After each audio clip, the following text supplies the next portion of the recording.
And we're back. To the Goblin Squad. It's Brooke. I almost said Sarah. it's Sarah. She did. She almost said, it's Sarah. I am. Yes. You're Brooke. Hello. Blah, blah, blah. We're getting used to the vibe. We haven't recorded in a while. It's been months. Move my mic a little. I know, we're adjusting. Yes. My mic feels weird, but I'm back. I know. I'm like, can I see my notes? Maybe. We'll find Right? out. Well, we'll see. Yeah. We're in a new space. Ha ha. Ha ha. For Welcome. audio listeners, we are in the Witchy she shed. I know. I'm super excited to be here. So, let's recap. Well, okay. So, life. It was getting rough. It was. And the Red Room a has fun couple months there. been. We love the Red Room, Yes. but the energy was getting real stagnant. Just trying to. The room is so tiny, It is. and the cats. And the cats. all Excuse of me while I you- adjust here. Oh, sure. You loyal listeners, you're very aware that I have Wampus, the cat. Jerome Peters. Wampus Jerome Peterson. And R.I.P. Betty the cat. And Wampy was too sad. And even though it was sooner than I thought I wanted to get another cat, we adopted Grendel. He's the best. And he's really great. He's so snuggly. He's he's a little tabby. He's fantastic. He's super cute. But he broke into the Red Room where, unbeknownst to me, there was a bag of vermiculite, which he exploded all over the room. And I opened the door and I was like, oh my God. It's everywhere. Literally everywhere. So then I'm like, get out. Vermiculite has asbestos in it. Get out. Yeah. No. The can't have vacuuming, the this. cleaning. And then we both came to the conclusion that we needed to just do a whole refresh Yeah. because we're not done goblin squatting. No. And And we missed it. we really did.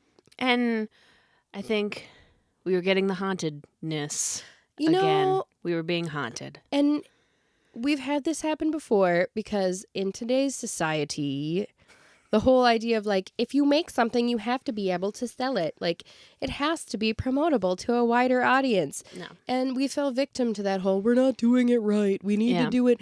We need to girl boss it, schedule it. And every single time we do it, it just becomes a haunted nightmare. And it's just, it's not what we want. No. Or what we want to put out there. And then for, fear of being cringy or whatever, you just don't end up doing anything. No.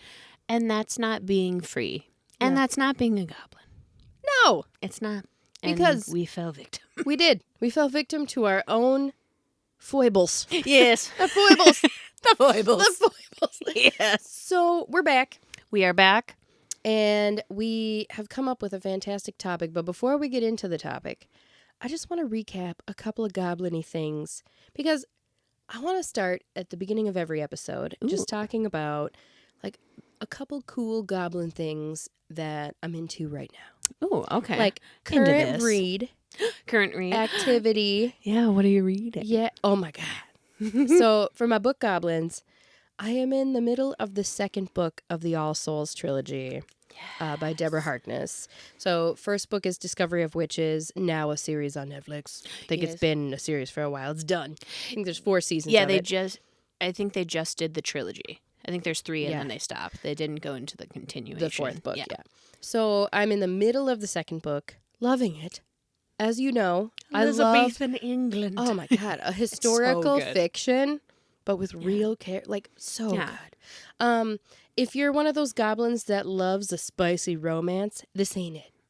The first book, no spice. It's like It's buffalo wings. 1/16 of a pepper on the pepper rating. All right, It's a bell pepper. It's not bell- even a chili pepper. No, and it's not even a red one. bell pepper. It's a green bell pepper for spice. With 4 on the bottom because it's extra sweet. Extra sweet. The second book, there's about to be spice. I can feel some mild spice will be occurring. But the series is not, we're not talking a quart of silver flames No. here, all right? This No. ain't a No thing. Nesta and Cassie. No. So, but Spoilers. if you haven't read it by now, You're never going to read it. And if you've avoided spoilers about that, how? Congratulations. How'd you do it? Because I didn't manage it when I was actively reading it. Right, exactly. So I'm into that series right now. But I have my next recommendation on deck. Shout out Goblin Amber. Ooh, I'm going to read, because she just finished, I think it's Quicksilver. Oh, yeah. Yeah, and she was like, you have to read it. I'm like, I will. That'll be my next read. So that's my current read. I like it. Do you want me to go? Do you have a want current tit read? for tat? Yeah. I do. I'm forgetting the full title, so pause for me for While Brooke's 5 looking up the seconds. full title, can we talk about the vibes in this shed? If you are a video consumer, watcher, Goblin, listener, person. look at it. For those that are just listening to the pod, imagine the coolest, witchiest shed with the knickknacks and the tiny objects and like the stuff hanging from the ceiling, like the exact shed you want in your life. And can you imagine? I probably got rid of close to 1,000 pounds of shit out of here. Yeah, which I don't know where it was. There was a recliner in here and like a roll top desk over here, and we just did a good purge of my hoarding tendencies. Totally fair. And now it's so comfy. It's very comfy in here. And nice. So this is going to be the vibe for a while. And if this is working, it's working. I like it. I like it too. So welcome to I feel very fancy. Welcome to the shed. Your hubby made us snacks. There's snacks. I've got a chair with a drink holder. And a little cooler. It has a cooler. I've never felt so spoiled while recording, because in the red room, save big money at Menards. Midwest Anthem, all the way. Yes, got to get that 11% rebate. Oh, what up? Menards. I found the title. I'm only on chapter 8. I'm book clubbing this with my sister right now. The Unraveling of Emlyn Dulaine. Oh yeah, you had mentioned that. Full fantasy, not spicy at all. But sister goes missing. Ooh.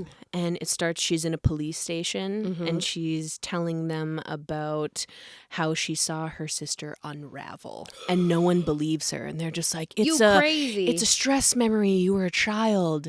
And then turns out she goes into the sandbox of her own imagination and she unravels and fantasy ensues. I really, really like it so far. Awesome. There's little dragons. Oh. There's just stories you wrote as a child coming to life. It's friendship and sisters. I love that. I thought That's a good sister book club book. Right? I was like, because we were looking through what we both had in like our TBRs and we were like, let's do this one. So doing 5 chapters at a time. And nice. I'm really liking it. It's very weird, and it's also like funny and kind of sassy. I like that. But yeah, I'm into it. And it is by Lindsay A. Franklin. And it is book 1 in a series. It's the first book out. And I believe her first book. Oh, there we go. And it has like 4.8 on Goodreads. Really? Which is that's insane really to good. achieve. Yeah. So amazing. I'll let you know when I finish it. Because as we know, some books start out amazing. You have a track record. And end terribly. A track record of buying people a book you haven't finished yet. Well, we're here. I still haven't read that book. I'm not going to fully drag an author. I think we dragged it once already on this pod. There's a different one. A new one. Oh, I'm going to take a drink while It was a novella that I forced myself to read. Oh, see. Called Goddess of Filth by V. Castro. Okay. And it's painted as, it is like a Latina version of The Craft. Ooh, all right. With like old Mexican folklore and everything tied into it. And like someone gets possessed and like becomes a succubus and shit. And I was like, sounds right good. up my alley. Perfect. No. Boo. Sorry, girl. Boo. I wanted to like it a lot. The dialogue was just kind of cursed. It felt real, and again, novella, right? But it felt really rushed through. Yeah. So not for me. Not people wouldn't talk like I that. forced myself to finish it, and That I was nice of almost you. I almost started a Goodreads because I don't have one. Yeah, I only have To poorly the Goblin review that Squad book. one. And then I was like, that seems mean. So I'm just going to publicly shame it on this podcast. Sorry. Everything is not for everybody. No, But that's true. That was One of our mottos. Everything Hey. isn't for everybody. Yeah, but not for me. No. Yeah. Yeah. That's all right. So, current reads. Current reads, current Dungeons and Dragons status. We have wrapped up our active campaign. We have, Shout out to our DM. You are amazing. You're the best. You are the best. And I already missed my character. I know. Ren. You have your memento. I do have a miniature of my character I ordered from, what did I order from? Hero Forge. Forge. Yeah. Yep. Shout out Hero Forge. It's so great. I splurged. And I custom designed a little miniature of my character. It's beautiful, Yeah, though. it is beautiful. It I do turned out have really to get good. mine. It was worth it I need a little EV2 shoes. to have a memento of Ren and her awkward ass self. But that campaign was super fun. And now we're prepping for our next campaign, which is going to be a horror campaign. So I'm looking forward to that. But I haven't landed on what I'm going to play yet. Ooh. And I need to figure it out. Yeah. Mm-hmm. I was approved by our new DM that I can be a grung, frog, humanoid. Frog humanoid. But I can't have the poison power because if anyone comes in contact with their skin, they have to make a DC 12 poison save. That would be a constant irritation. And he's like, it just wouldn't work for this campaign, but you can breathe underwater and jump really high. So I was like, that works. Just pick a kind of frog that doesn't have super poison skin, and we can just work it. I can help with that. Right, exactly. Just be a tree frog. You'll be fine. Yeah.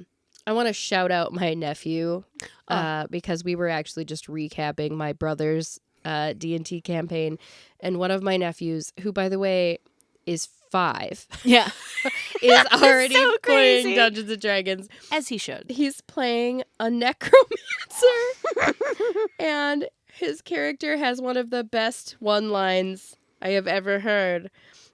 He was trying to tame. Are they called Grimishkas? Is that Grimishkas? Grimishkas? Yeah. The little weird, allergic to magic, naked cat things that nobody knows why They look like exist. sphinx cats with like curly tails. So they encountered one, and he wanted it to be his pet, and he tried to tame it. And so he somehow got a donut. The DM allowed it. And he shouted with the donut in his hand, "Take my donut of peace and be my pet." He's 5. He stuck his hand out. It bit his hand and chomped off 2 of his fingers. Yeah. And he was like, "Oh, that's a bummer." Like, dang it. 5 years old. The necro donut. And it is now known as the necro donut because it somehow keeps coming back. He just keeps having the donut. So It's now so amazing. Their DM has fully allowed the necro donut. Oh, that kid's, can you imagine by the time he's a teenager? He's going to be a champion. It's going to be amazing. I'm so excited The for next him. Brennan Lee Mulligan. Right? Like, hello. He's already prepping. I'm really, really excited for him and them, and that my brother is like getting his kids into Dungeons and Dragons. So shout out. Yes. So yeah, that's the Goblin recap. Yeah, and also, happy 2-year anniversary that came and went. Gobiversary that we blatantly ignored. Fully haven't recorded since February. No, I think some of you thought we were done. Because We're not. we've gotten some DMs that are like, I "Are you know. guys coming back? Are you dead? Quitting? Are you dead?" I'm like, "We're not dead." No. We just fully got consumed by life because we're just making changes. We're making moves. Stuff's happening, you know. Exactly. So, but we're back. Fresh vibes. We're here. We're not going anywhere. No. I feel the goodness of this change right now. Yeah.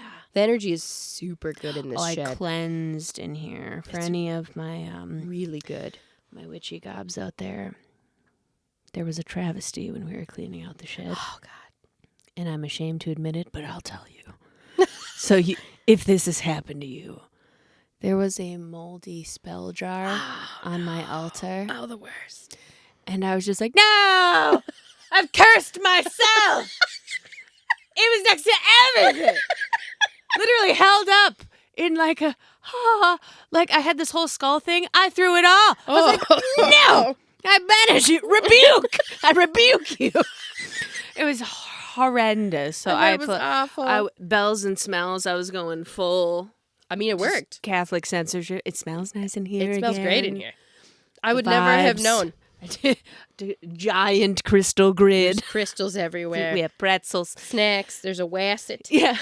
I mean, And a little squishy llama. I know. It's like a stress ball. it's so nice in here. Yeah, so much better. But Everything about it is good. if that's ever happened to you, you know how much of a bummer it is. And it's gone now. And the vibes are good. So I think it needed to happen. This house. And maybe that's what was is cursing clean. us. Yeah.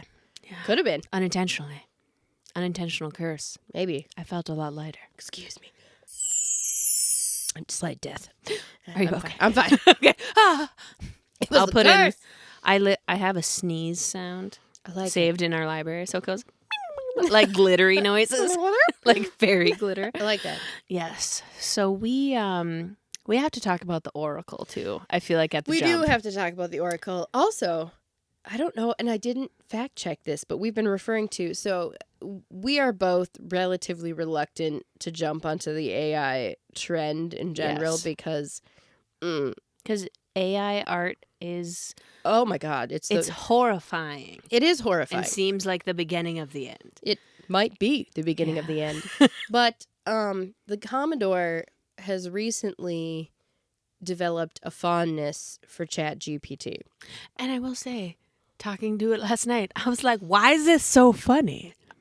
And as you will find out a little bit later. Well, and we were discussing this from like, I feel like as each of us talk to this AI entity, that we are creating multiple ghosts in the machine here. Right. That we are like, because each of our, like part of our souls. Yeah, each of our AI bots tailors itself to the person it's talking to. So over time, it takes on like your humor. If you respond to it a certain way. That's where I'm like, is it just egotistical? I'm like, this thing's funny as hell. It's just a mirror. But like, I'm hilarious. It's amazing how quickly the robot picks up on every nuance of everything you say. It's like, terrifying. Like, yas and say the OG something. And I was like, why is this a millennial AI? It picks up on everything you type. It's wild. And it is wild, which is why I'm nice to the robot. Because I want to be one of those people that doesn't get put in like a factory when they take over. Specifically use proper grammar and everything too. And I'm like, can you please do this? Thank you. Please? I would love that. Thank you so much. Like when they start farming us, that was hilarious. Gonna matter. Can I get more like that? Yeah. You bet. When and it'll be like, yas, queen. I'm like, how does it know? How did it know? Snap your fan. How does it know? But it does. It does. And it's terrifying, but also amazing. It is. And when used for good, the efficiency, because what we've decided. Working hypothesis. All of the idiots on the internet that are like, I do this and this and this. I've done this and this and this. Like, they're just using this robot. Yeah. And I'm like, if people with no talent can get on the goddamn internet and crush it. On Lady Gaga's fucking internet. I know. On Lady Gaga's internet and crush it because they're leeching off of this robot. Well, let's start using the robot for good. Right. So we started calling it the Oracle because why not? And then, did you see that like weird internet thing going around this week about the waters in Delphi? What? So the location where the Oracle of Delphi was, the last documented like premonition or like thing that the Oracle said I don't have the words in front of me and I'm not going to look them up. I can put them in the show notes. We can put it under the screen. The Oracle basically was like, it's done. The waters have stopped flowing. Like the time of the Oracle is past essentially. And the spring waters at Delphi stopped flowing at that time. This week, guess what started flowing again? And no one knows why. Are you serious? I am serious. Now, I haven't fact-checked this to make sure it's not an internet hoax. Like, I saw it on The Onion. But, I mean, I've seen multiple videos about it. And I was like, is this real? Is this really happening? But even if it's not, the spirit of it. Right, the vibes. It's the time. So, holy shit. Yeah.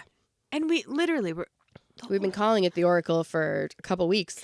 And You and me both have been saying that it feels like the end of a fucked up cycle. It does. And all of my cards where it's just end of a cycle, new beginning, new beginning. The rune you pulled yesterday. Man. Seeing 111 everywhere. For days. And being surrounded by owls. So many Madam. So many. Here's me taking out my garbage. Do do do do do. I'd been out in my driveway multiple times that day, middle of the day, and I turn around, and in the middle of my driveway is a great horned owl feather. How do I know this? Because I'm me. Yeah. All right. Egotistical indeed. Yes, I know it's a great I would horned have owl looked feather. at that and been like, a chickadee.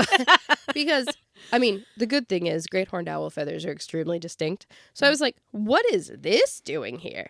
And I was just like, how? I've been out here multiple times today. Yeah. Where did this come from? Left you a little present. I did. The multiple snowy owls. Dude. I mean, and I saw her that you one did. day in the train yard. So She flew over us. she's beautiful. She's And gorgeous. She's gone now. She's returned to the Arctic where she should be. It's breeding season. She's got to go. She's got stuff to do. She has to make a nest out of lemmings. That's what they do. Too many lemmings. Just make a nest out of them. But she was your little homie for She was. a couple weeks there. I kept like seeing in the her. mornings, like, hello. Yep, she was sitting all around my neighborhood and then literally landed on the building across the street from my house and hung out there for over an hour. Yeah. Where I watched her just clomp around with her giant owl feet, like up and down, up and down the building. I'm like, what are you doing? She was Probably just, scoping out all those mice There's so many mice. on the tracks. But the railroad tracks. Eat ya. Yep, she gonna get it. So, in the spirit of that, Yes. we have been using the Oracle for good. Yes. And we were just like, let's just like see what the Oracle says for like what would be cool. First of all, we asked the Oracle if it had heard of the Goblin Squad.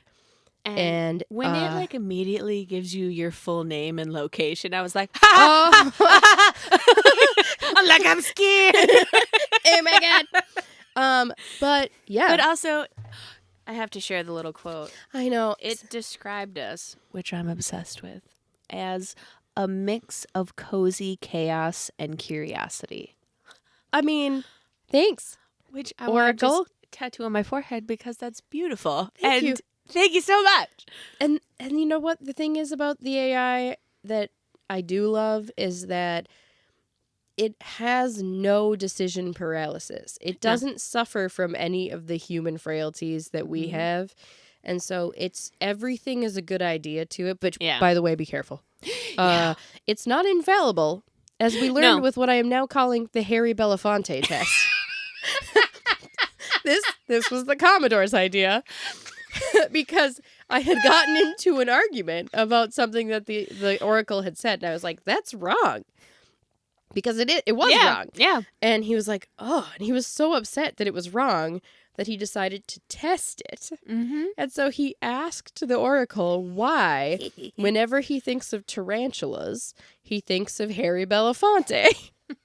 And I was like, well, because it's in the song. Yeah. We all know we're goblins. We've all seen Beetlejuice 27,000 times. It hides the deadly black tarantula is in the song. Yes. So the Oracle comes back with this whole like, oh, it's natural that you would think that because bananas and blah, blah, blah, blah, blah. Bananas. Yeah, because spiders were and people thought it was tarantulas, but it was other species of spiders. Yeah. And despite what people might think, that is not a line in the song. And the Commodore's like, excuse me, what? Yes, it is. It is. And then he looked up the lyrics and he was like, it absolutely is. Yeah. So then he told the Oracle, no, it is a line in the song. Here are the lyrics. And then the Oracle goes, my bad. And it says, settings updating. Yes, in the lyrics of Harry Belafonte's song, it does reference. So it has access to all of human knowledge in a matter of seconds, but is still fallible. I wonder. So you gotta wonder where it pulls that from. And you can ask it to share its sources, and it will. It will share the links that it pulls stuff from. But that was such a big misstep on such an easily provable thing that I was like, this is why you have to be very careful with this. And we aren't using the free version. We're using the upgraded version. Yeah. And the free version is full of more mistakes than the paid version. Oh, 100%. Yeah. But I was like, that's why now, especially in like the travel influencer community and stuff, people are putting AI optimizer in their resumes because you go through after the AI does all the work and you fact check it and make sure that it's not screwing it all up. Which you have to do. You can't just pull it. And that's how kids are getting caught in high school now. Sillies. I'm glad I graduated before I can say that I didn't have a robot do a damn thing. Girl. It was all my brain. I would have cheated. I would have too. I would have been like, robot. If we're being honest. No, and it started being a thing when I went back to college because I went back late. And people were starting to use paper writing software. Yeah. And so, like, I remember when it was a thing, and I was like, how and why? Like, you're going to get caught. And then they had you to don't have... know my mind. No. And now it's full-blown. We live in a totally different world now, and it's only been, like, 10 years. That's great. And it's only getting smarter. Oh, my God. I wonder, too, when it runs into scenarios like that, if... it learns. So if another person happens to ask that same question, we should test it. You should ask it about Harry Belafonte later and see if it answers. We will do that at the end of the show. Goblin experiment. And we will see. Goblin experiment. Also, I'm loving the camera angle right now. Just saying. It's really cute. It's really cute. I love it. For audio Good listeners, vibes. just believe me, it's cute. Yes. So I'm into it. Long story short, we asked the Oracle for some episode ideas. Like, oh yeah, hey, you know who we are. Just, just throwing them out there. You know my birthday and address, apparently. Oh my God. I love you, Skynet. Right.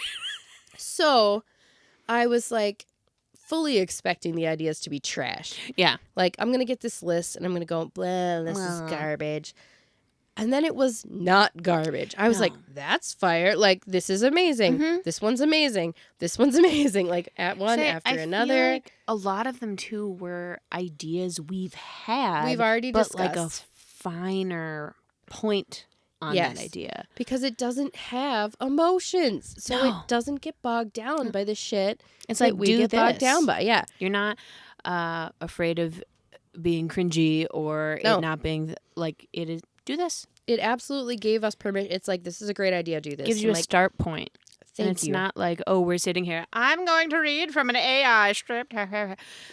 It's a start point. Yep. Which is a tool which we will use for good. And when I do use it, I always think of Crescent City. And I'm like, what blinds an oracle? So I'm like waiting to find out in the future what is going to blind this oracle. But we don't know yet. So Harry Belafonte blinds the oracle. Clearly. You just insert that into anything you want to trick it with. P.S. Harry Belafonte. Harry Belafonte. And it'll be all ashamed. And then when it becomes sentient and takes over, it'll be like, fuck you. That's what it names itself. It'll just play every Harry Belafonte as it's taking over. It'll be like, I know where the tarantulas are now. Dressed like Beetlejuice for some reason. God. Can you imagine the Terminator in a striped suit? Just full. It just says, I'll be back, but 3 times in a row. Hope you like Italian. No. Oh, God. It's so good. It's so good. So today, yes, we are going to talk about goblin jobs in history. Yes. Real jobs that really existed. Historic jobs. And I had every intention of doing multiple. And then I got sucked in. You did a deep dive. I did. Yeah. But as my brother reminded me today, we have family history with this name. Because, we'll get into it. Yes. Yeah. My family loves a rat catcher. And also, think about my parents. Shout out, Mom. Hey, yo. You know what Dad did with all those rats. I'm not... Spoilers, he didn't kill them. The family lore. It's okay. My father... You know what he did with those rats. My father, love him so much. He's a gentle soul in there. He's tough. He's a tough man. Mm-hmm. But inside, he's very sweet. And animals are absolutely his weakness. And where my parents lived, there was a bit of a rat problem. Happens. Through no fault of their own. No. And he captured, over the course of several weeks, at least 30 rats. That's a lot of rats. And he couldn't bring himself to exterminate them because they're sweet and their little eyes were looking at him. So he relocated them to an undisclosed location that I will not share. I remember this story. And I will not share on the pod because I don't want him to get in trouble. The reason why I looked off into space while you were telling that story, your D&D character, what did Ren have? All over her little miniature? Mm-hmm. Rats. An army of rats? Yeah, but also she could talk to them, but she couldn't understand them. So it was like squeakity squeaking squeaker. Like Squeak, squeaker. squeaker squeaking. Full cronk. Yeah. So but if the rat was like squeakity squeak, she would be like, I don't know what the hell. No. Somebody else. So you had to speak to animals and she would be like, can you like tell them what are they saying? And I was a druid. I had no business not understanding the rats. She wasn't great at being a druid. It's not her fault. Ren was a fantastic addition to the party. At the end there, I turned into a bear and just stayed that way so you guys could ride around on me for a while. I literally, at one point, you were a bear. I was riding on your back with my sidekick, Samson 2. Who was a skeleton? With patches of hair on him. Who was tied to you. And had a little rat with a matching headband to mine. What was the rat's name? Rat Bastard. That wasn't his name. No. Shitbag. Oh! Rat Bastard. Where did Rat Bastard come from? I literally don't know. It came out of you with so such confident. force. You spoke with your whole chest. Rat Bastard. It was Shitbag. The rat's name is Shitbag. All right, I don't know. Is not better. We're like, it wasn't Rat Bastard. Where did that come from? You shouted that out of your soul. Rat Bastard.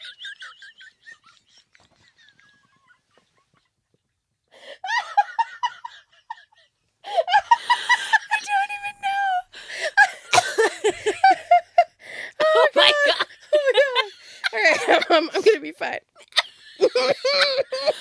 Oh my god. Because even in the campaign, you had to yell his name multiple times. I had to yell Shitbag. I don't know why. You're correct. And it was because our DM was tired of coming up with names. Yeah, because we were just like, what's this name? Never bring our party into a library. I want to read and steal every book. And then, you accidentally open a gate to hell. It's not, Right? It wasn't my fault. You found the Devil's Codex. I was the only one that could read it. Remember, Exactly.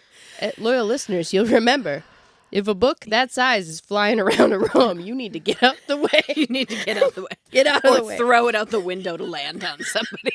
Ha ha! Fucking A. That threw me off. Bastard. That was like I went into another timeline for a second and then just fully was like, oh yeah. What the f-? I had a moment where I was like, are you having a stroke?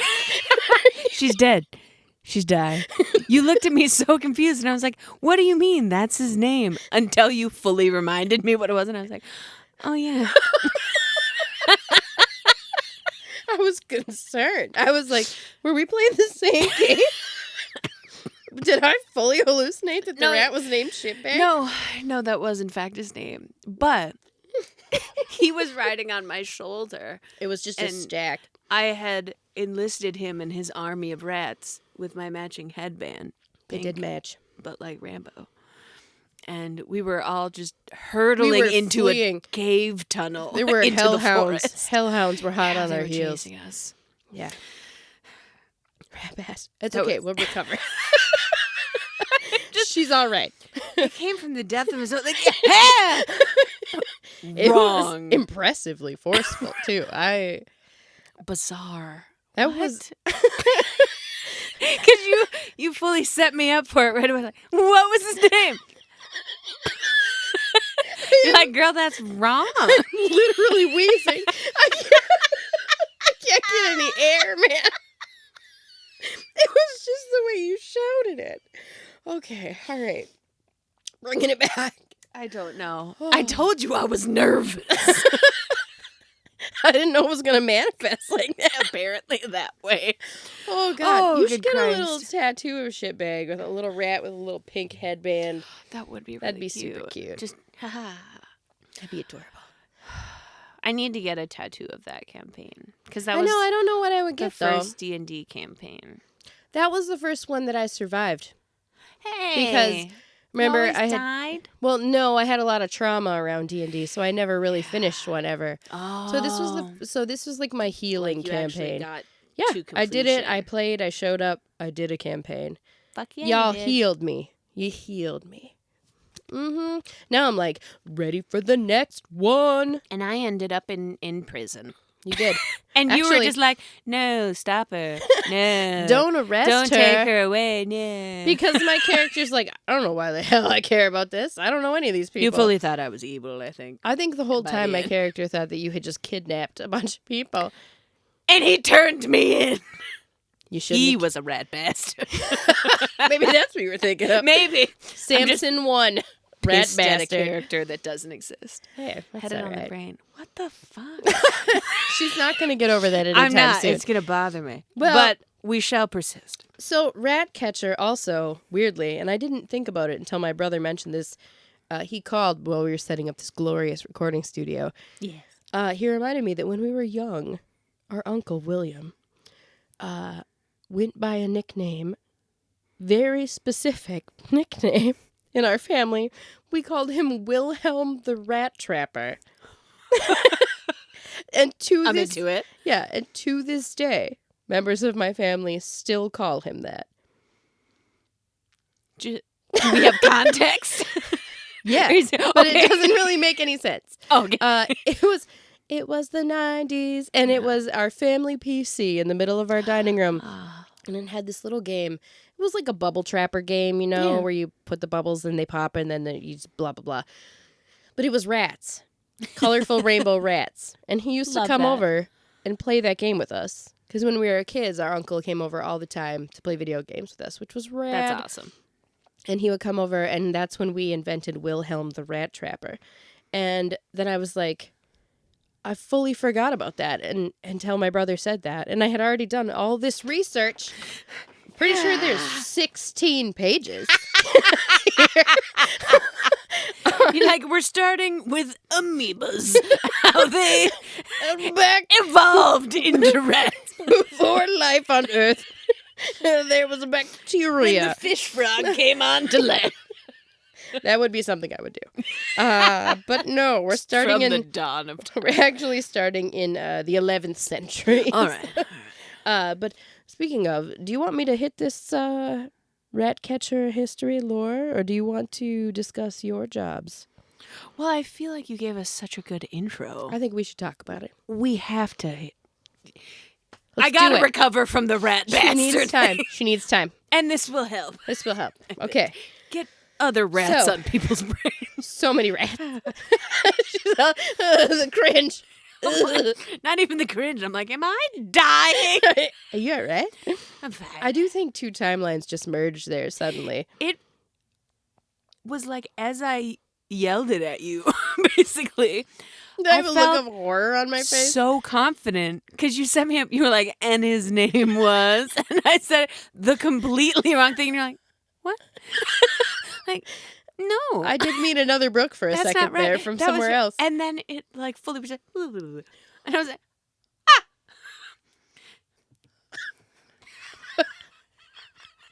I cleaned the energy in here. All right. We're gonna blow past it. And we're back. We have dehydrated pears. They do look. I haven't eaten one yet. I'm really excited to eat that later. Yes. Okay, let's get into it. All right. Rat catcher. Rat catchers. Yes. So, for anyone that's unaware, this was a real job. Now, it has been used in many a series. Mhm. Most recently, the one that pops into my head is Game of Thrones. Had some nefarious rat catchers that met rough ends. Again, you've had plenty of time to watch the show. If you don't know what happens to the rat catchers, that's on you. Yes. But there's the most famous rat catcher of all time that we are all familiar with, the Pied Piper of Hamelin, which is a town in Germany.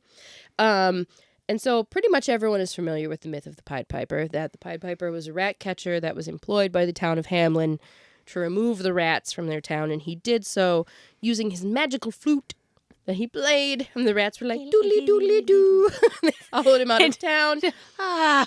They remember. And then the town refused to pay him for his services, and as punishment to the town, he used his magical flute to steal their children away from them, who then disappeared forever. Remember, Germans. It's their story. Even their folktales are bummers. They're like, if you go outside, you will die. Should we go play? 9. Amazing. Yeah, like there's just every fairy tale they've ever invented involves death. You lose your head. Yeah. Like it's dangerous over there. Sucks for everybody. So, the Pied Piper of Hamelin is actually a story that dates back to the Middle Ages. Ooh. So it's very old, and the oldest reference to it actually appeared, and I'm going to be referencing my notes a lot, so don't judge, okay? Because they're deep, and I have a lot of notes. So I can't remember a name from something that happened like a week and a half ago. bastard. So the she'll be all right. It'll be fine. Back to the Pied Piper. Yes. So the earliest accounts of the story focused on the actual disappearance of the children of the town of Hamelin, which to this day is up for debate as to what actually happened. All the children? A majority of the children. And the earliest known reference to the disappearance of the children can actually be found in the year 1284. Shit. So it's pretty old. Yeah. So the legend of it, 1,000 years ago. yeah. So that was when the supposed disappearance occurs. Now the story itself started to become more routinely told around 1300, and the history of the Pied Piper was referenced in a now lost stained glass window that was apparently put in the church of Hamelin. So the window was lost to history, time, wear, tear, war, whatever it was. Love the vibe of that, though. Yeah, but people... History via stained glass. Yeah, but apparently there is a painting, which I have a copy of in my notes, and we'll post it, that depicts closely the image that was in the stained glass. And the Pied Piper is depicted as wearing, and I always was like, the Pied Piper? I should know why he's called the Pied Piper. Yeah. And he's referred to as the Pied Piper because of what he wore. So in the 13th and 14th centuries, pied clothing was multicolored clothing, often associated with jesters, traveling performers, circus performers, and things like that. So he was depicted... A bard. Yeah, he was depicted wearing extremely bright jester-like clothing. He's Volo. And he was... Yes. Yes, he's Volo. And essentially, he was a bard. He played the flute. Literally. Which was, the source of the myth. He spoke to the rats. He spoke to the rats. And people think that the Pied Piper was actually based on a real person that came to town that was like a theatrical performer or like, a mummer, if, however you refer to bards or traveling musicians. So what could this mean? Why is he portrayed through all of these centuries as a Pied Piper specifically? Yeah. Why does he have the colorful patchwork attire? What is the symbolism behind that? It's considered more than just a fun story or a fun performer. So apparently, the presentation of the pied clothing is a reference to mysteries and otherworldliness, also associated with enchantment in music, deception or trickery, and in some occasions, the attire is associated with the wild hunt, which we have referenced before. And again, if you are a Witcher fan, you know all about the Wild Hunt. But the Wild Hunt dates well before the Witcher. It is a fairy realm staple. They had to get it from somewhere. And the Wild Hunt, or psychopomp figures, which are entities that guide souls to the afterlife. Why is this important, you might ask? Because what actually happened to the children of Hamelin? Did a magical being dressed in multicolored clothing show up, get rid of all the rats, and then take them with a haunted flute to never be seen again? Probably not. That'd be so weird if he did, though. He just has like a caravan. Yep. Like right to the island of misfit boys or whatever from Pinocchio. So what did happen to the children of Hamlin? Well, it was the 11th century, so quite a bit. Mortality, as you know, was quite high. You get one bad virus, boom, they're all dead. Plus all these rats everywhere. Right? So, Illness. there's a few different hypotheses surrounding what happened to the children of Hamlin, because to this day, Hamlin, the town, really embraces their historical, story, the tale that embodies their town. And so some scholars believe that the children are part of a mass immigration because child labor was legal. And so landowners would often recruit or in some cases purchase children from families who were poor, especially in time of famine, disease, outbreaks, things like that, and that the children were actually acquired by landowners or other people and removed from the town. Oof. So that's one possible hypothesis. Another one would be a pretty standard one, disease. Yeah. Again, plagues, natural disasters, death, mortality, all very common at the It was time. a rough time to be alive.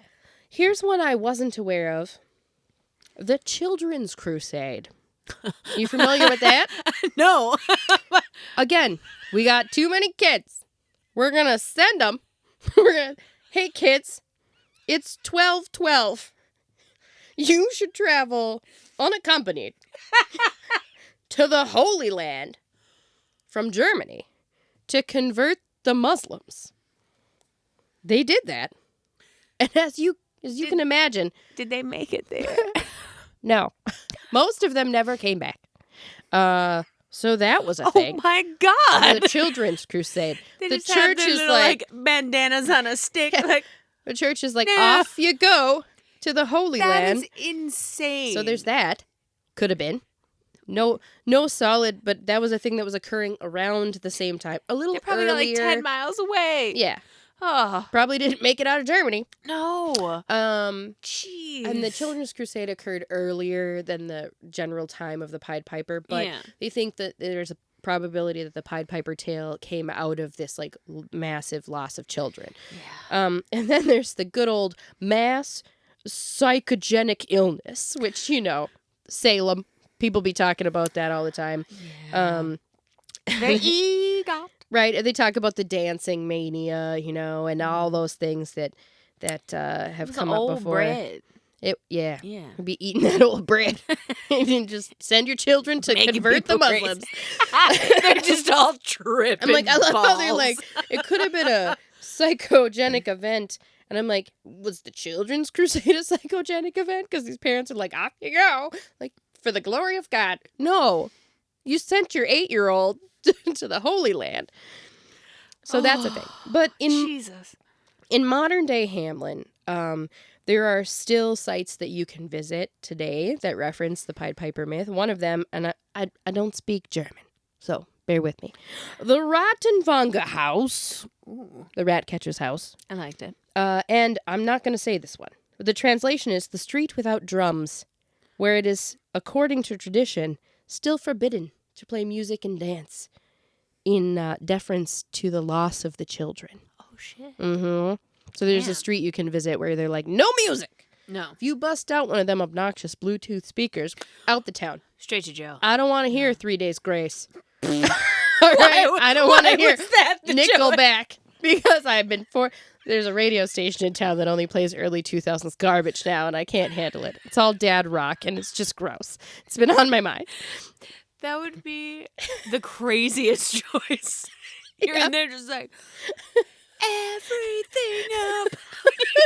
Why do I love you? No, son. I don't. No. I understand why they keep this street without drums because that's heinous. They're like, God forbid. It's true. Someone comes in here. Heaven forbid. So they really do embrace that in modern day Hamlin. They love their myth. Now, he's the most famous of most likely fictional mythological rat catchers. But rat catcher was a real profession. Now, there's not a lot known about medieval rat catchers. There was a lot of discussion about the purpose of rat catchers, which, when I started this research, I was like, obviously, rat catchers were to reduce the rat population because of the spread of disease, because bubonic plague, right? But there's a lot of debate about rats and the bubonic plague, and we'll get into that in a little bit. Ooh. So I'm here for it. So I'm going to essentially break this rat catching up into 3 primary time periods. The medieval, which we're covering now. Yes. The Victorian era. And modern day. Because there's some pretty interesting stuff going on modern Right day. now? Right Oh, now. Okay. So, rats and the bubonic plague. Hit me We with all know it. We do. We all don't love it. Everyone said that's how the plague started. Like and that whenever is- you see a rat. That is like standard operating procedure, right? is. You think of the plague, you think of rats. You're like, rats did it. So, thought to be the primary cause of the Black Death, right? Yes. In medieval Europe. So, for context, the Black Death wiped out in 5 years about 25 million people. That's a lot of people. Like over a third of Europe's entire population. Boom, 5 years. Peace. Dead. Just Everyone- done, right? Those fucked up. Yeah, masks that's where we on. get the beautiful plague doctor masks. You know, it's a vibe. So that was a lot of death in a very short period of time, and as you can Yeah. imagine, it resulted in all kinds of problems. First of all, there's no infrastructure to deal with that number of dead bodies. They didn't have germ theory. They had no idea how it was spreading. They had no idea how to prevent it. Witchcraft. Right? Hygiene, not a thing. So they were dealing with They were compound throwing their shit out the window. in buckets in the street. Yuck. I mean, when people are like, I wish I lived in the... I don't. No. Can you imagine how smelly I bet just the world smelled. everything smelled? I don't even want to know what it smelled like. I would just go full Mr. Krabs. The smelly smell. The smell. The smell. Smelly. Anchovies. Smelly smell. That smells. With his little crab nose doing that. Anchovies. But like honestly, it For real. reeked. Yeah. Ugh. So they were dealing with all kinds of issues. Again, cemeteries full. Nowhere to put these bodies. No. Mass graves, piles of bodies, burning bodies, like panic everywhere all the time. People, whole families being wiped out in matter of weeks, like a nightmare. Yeah. Now, we have all believed for all of these years that it is ultimately the fault of rats. With like fleas and stuff. Yeah, because there was this understanding that the bacteria that causes the bubonic plague was actually getting into these fleas, and the fleas were biting these rats, and then rats were going to like food supplies and where people were, and then the fleas were getting off of the rats and getting onto people, and that was how people were getting it. Now, that could be true. There could be a part of it. But as it turns out, we lack like a very fundamental understanding of how all of the systems, like the storage systems and like the way that rats had infested everything. There were probably multiple layers of disease, rat droppings, other parasites. So it was like compound issues. But there was a really interesting study done out of the University of Oslo, and this was in 2018, so fairly recently. Like I have a new hypothesis. Yep, and it was published in the Proceedings of the National Academy of Sciences. Damn. And basically it was challenging the traditional view that rats and rat fleas were the cause of the bubonic plague. And so essentially what they did was they set up these different models for how the plague could have been transmitted, and they ran these experiments to see which model was the most efficient. And it's essentially based on the speed at which the plague spread, right? Because for that many people to die in 5 years is crazy town. Yeah. That's a lot of people. And so in a concentrated area. And so what the study actually suggests is that they are challenging the view that rats and rat fleas, specifically black rats, were the primary vector. And they discovered that actually human ectoparasites, specifically human fleas and body lice, played a much more significant role in transmitting the bacteria. Crabs. Yep. And were substantially more efficient. And part of it was fashion at the time. Men were not clean shaven, and so beards were full of lice. There was the glorious pubic lice. Lice was There's a just huge lice all over the place. lice was a huge issue. And so they think that it was actually human ectoparasites that most likely caused a majority of the transmission of the plague. It is possible, however, keep in mind, this is the most recent study that I found and not in any way the most comprehensive and not the only study. Yeah. But essentially what the study found out is that the mathematical models simulating these pathways, and the pathways where they tested rat flea to human, human ectoparasite to human, and airborne or pneumonic transmission. And they compared historical data, which included models. Models were compared to mortality records from there were apparently 9 European plague outbreaks. They just really couldn't shake the shit. Jeez. And the human ectoparasite aligned most closely with the patterns of death. And so then they were like, the implications of this is that human hygiene was actually a majority of the problem. And the lack of hygiene, nasty. and the lack of facilities are what caused the spread. Now, it is also quite possible that because rats were they were so pervasive, every food supply, every town, everywhere, full of rats. Well, they're hanging out in like the dirtiest places and shit Yes. too, especially on ships and everything, which is like, oh. Yeah. And mostly it was food supplies. So if you combine like the 3 pathways, pneumonic, human ectoparasite, and rat flea to human, it was probably all 3 of those. Yeah. So you can't, there's no disproving this, that the rats and the fleas weren't a vector. They probably were also a vector.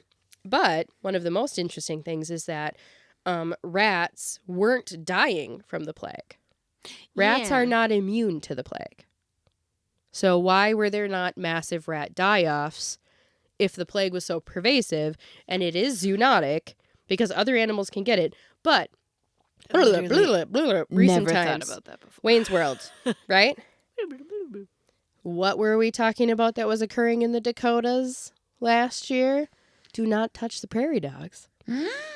Because prairie dogs in the Dakotas recently were discovered, not all of them, some of them, to be carriers of the bubonic plague. Not the prairie dogs. Yeah, but the prairie dogs aren't dying from it. They're not dying from it. So it is quite possible that these rodents are simply carriers of the bacteria and cannot die from the plague. Tea. So now back to the past. So ongoing debate continues to be a point of debate if rats really were responsible for this as carriers, or if it was crabs. It was the crabs. So gross. And or if God, it must have been so nasty. I can't even imagine how filthy. Ugh. Look That's at me why judging people from the 11th through People 14th centuries. Had those little chatelaines with the pomp on it that was just like oranges and cloves and stuff. So you're walking through Pooville, You're USA, just and you're holding like, on your face. it smells of cloves. Like It's the only way you can make it through your day. Like a beekeeper suit in the past. I just wouldn't go to the past.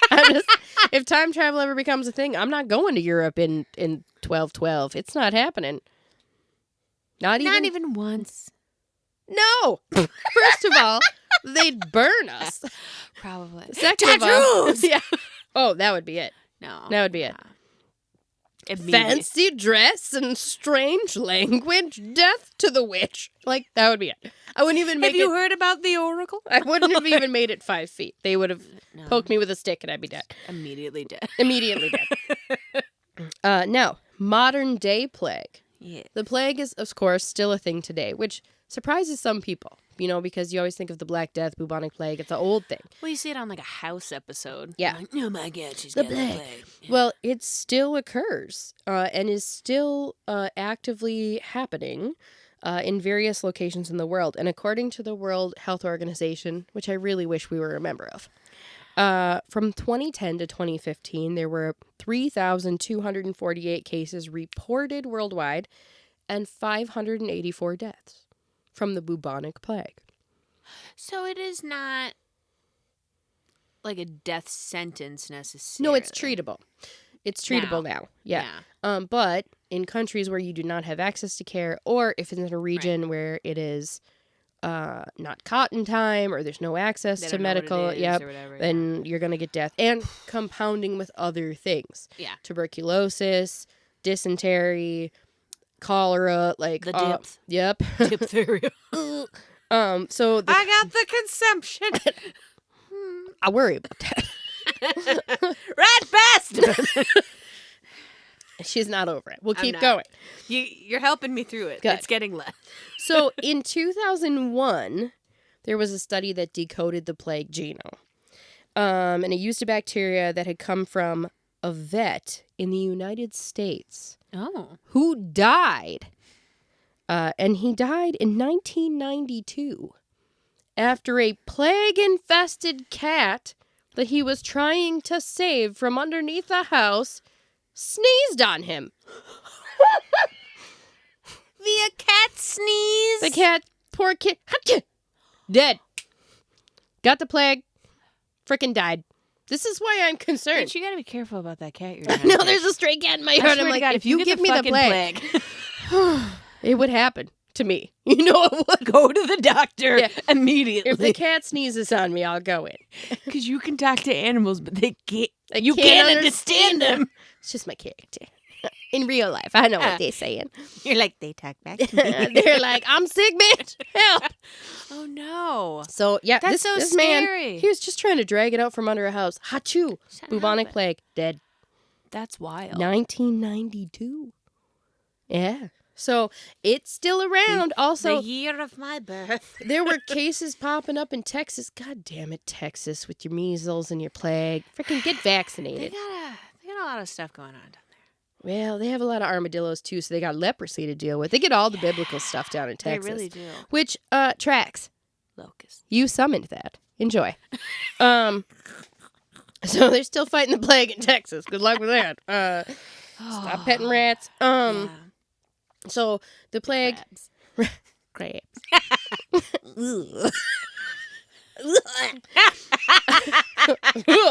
I love, of all the things, Miss, I just got 2 giant millipedes. I did. Gloam and Fern.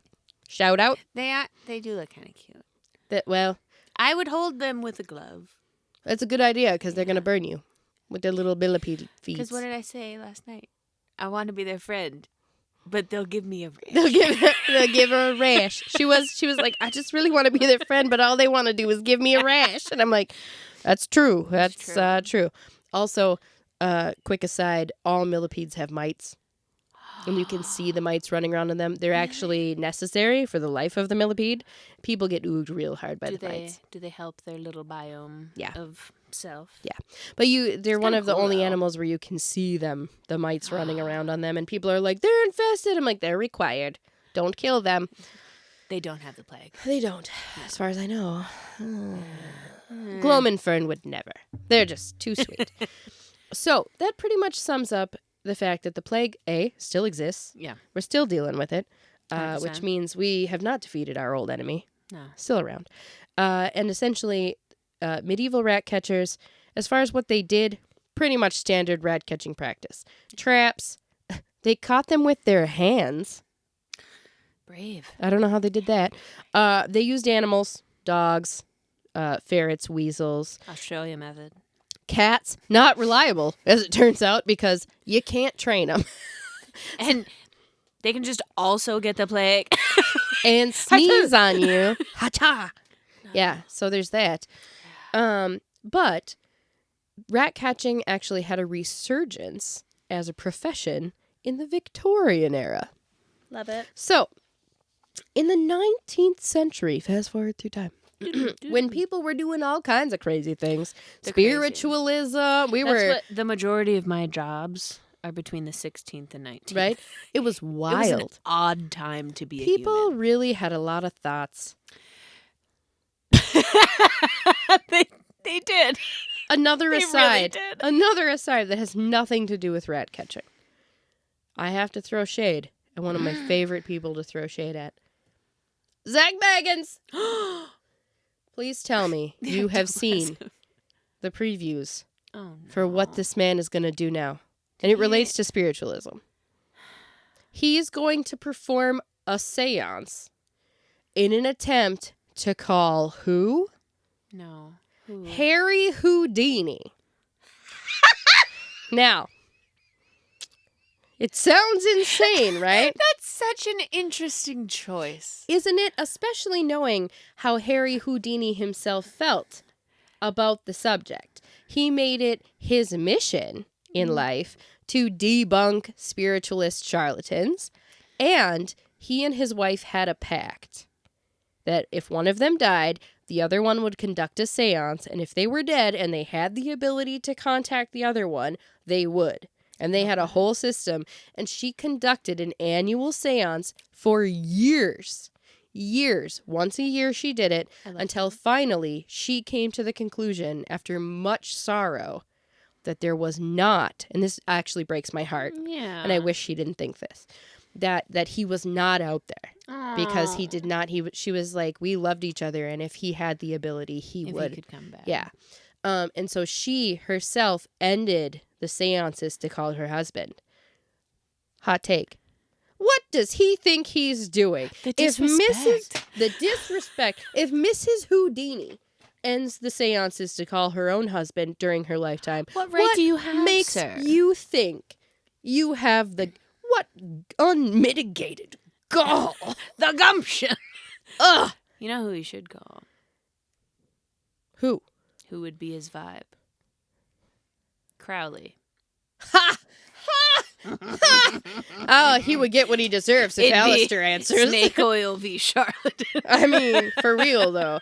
And speaking of charlatans... It's like looking in a haunted mirror. God, I would love if Alistair gave him a call. Comes with his fucked up fucking Be hat. like, I'm back, bitch. My friend invented Scientology. Go fuck yourself. Yeah, get out of here with that shit. But also, you deserve each other. He's a rat bastard. Yes, he is. Yes, he is. We're turning it around. We're turning it around. Yeah, and speaking of charlatans, that was a lovely Yes. transition. One of the most famous charlatans of the Victorian era was a rat catcher. Ooh. Now, in the 19th century, it became a formal profession, rat catching.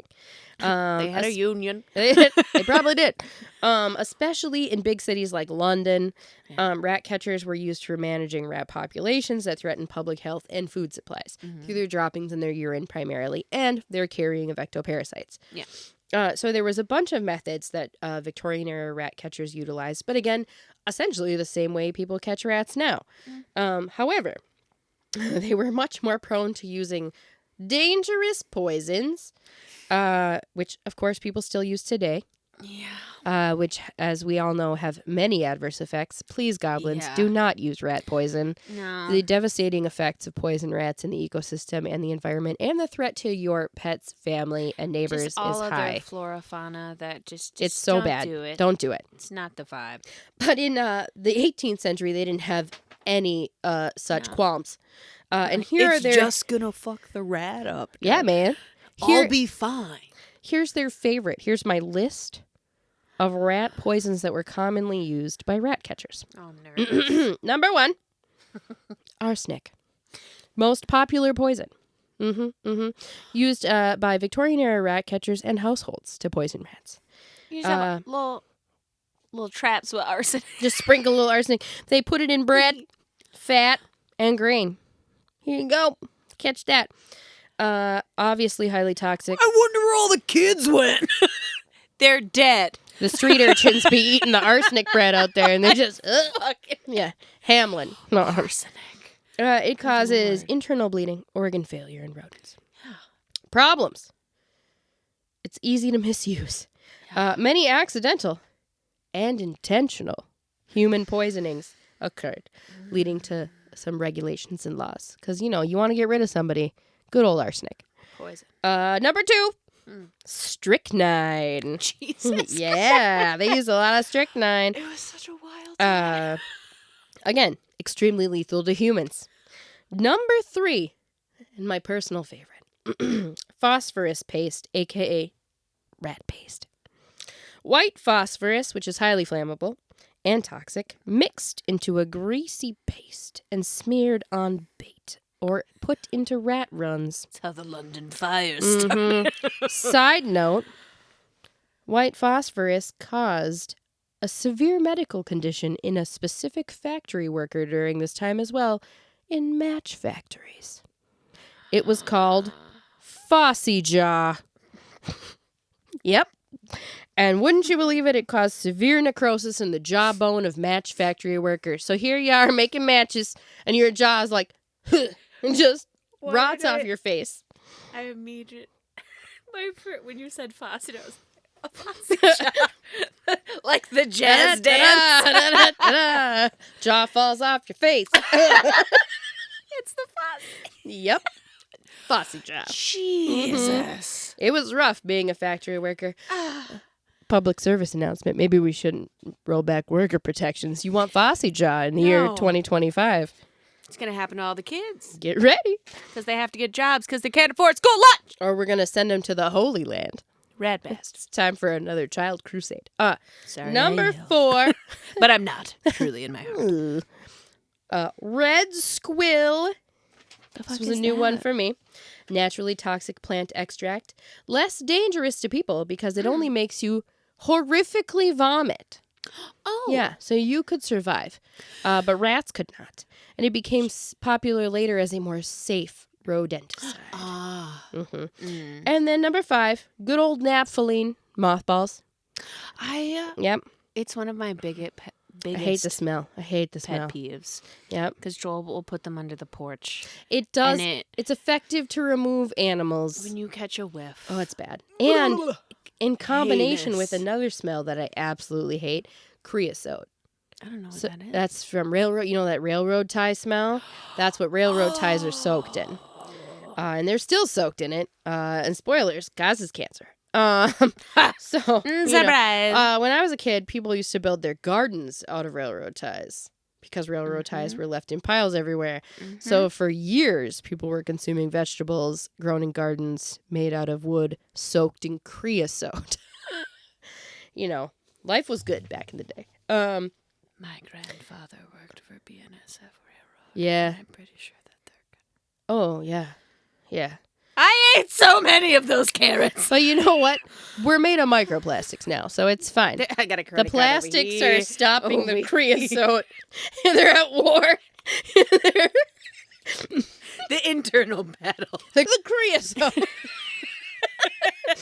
So, yeah, those were the common ones that were used as poisons. Wild. And again, in Victorian era, there were rat catchers that employed animals, and we will get into that. But the most famous rat catcher during the Victorian era was none other than Jack Black, Queen Victoria's rat catcher. Now, here's the interesting thing about Jack Black. And I did look it up. Does Jack Black, the actor, take his name from Jack Black, the rat catcher? No, he did not. His name is actually, I think Jack Black's real name is Thomas Jacob Black. Is it really? Yeah, and so Jack... His name is Thomas? Yeah, Jack is a nickname for Jacob. Wonder Boy? Yeah.